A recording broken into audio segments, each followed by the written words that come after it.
Hello, and thanks for joining us tonight. I'm Vanessa Lopez. And I'm Pocahontas. Today's top story is California's continuing debt crisis and its effect on public education in the state. The issue dates all the way back to 2008, when amid fears that California would soon run out of cash, then Governor Arnold Schwarzenegger declared a fiscal emergency. It is also important to note that there are some people that are concerned about the budget crisis that we have right now in California, because we are anywhere between $10 and $14 billion in the hole when it comes to the budget. But this is a common thing for California, that we're going on this roller coaster ride. What we have to do is fix the budget system. The system itself needs to be fixed, and I think that this is a good year, this coming year, to fix it. We are going to call this January for a fiscal emergency. When the legislators come back, we will make that announcement next week sometimes with the legislative leaders, and we will address that.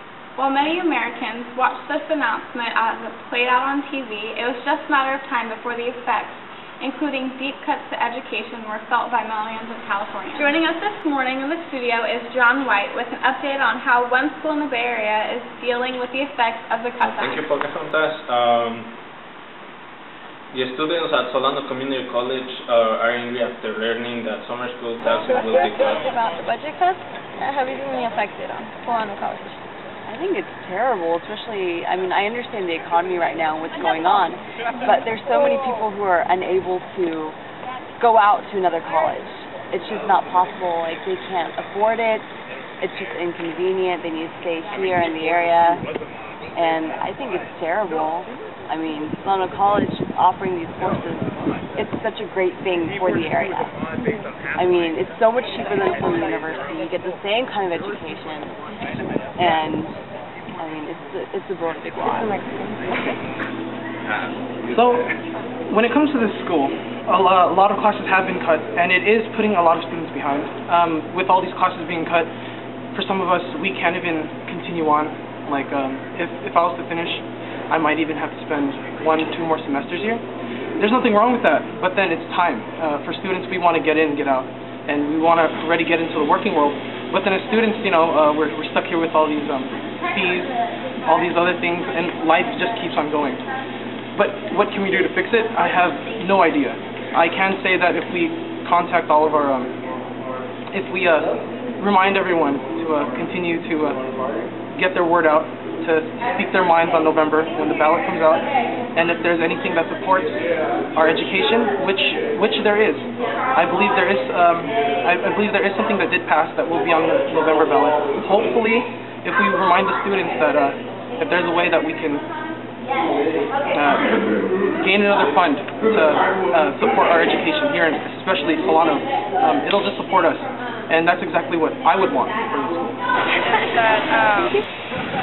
You know, the prices just of tuition are way too high. It seems to go up every semester. Not sure about the exact numbers, but like my brother went here about 3 or 4 years ago, and I think tuition was about $10 less per unit, and so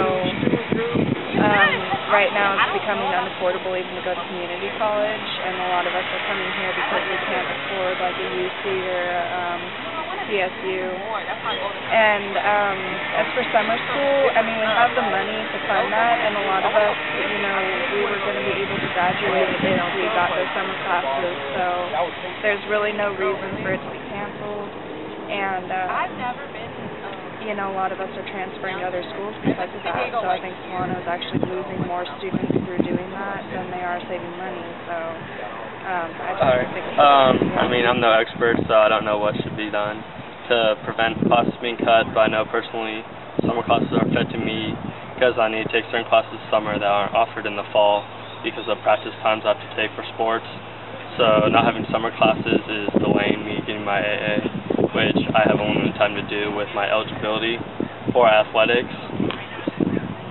I think that it reduces the class sizes, so there's less available for me to choose from.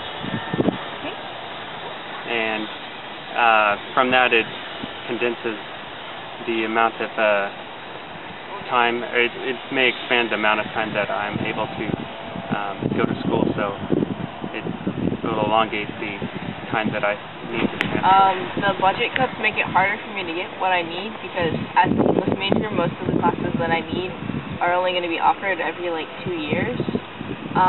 So that means I've got to take more than one English class at once, which is a load of work for both reading and writing. And the fact that they're cutting the classes and not offering a summer session means I have to actually stay at the college a whole year longer instead of graduating next spring, which kind of sucks. Because I'm not earning money, and I'm also costing people money. So I'm not adding to society, I'm just making money. While other schools around California may not be losing out on summer school, many are feeling the consequences of decreased educational funding. Cuts in education are a serious issue to these and many other students in California.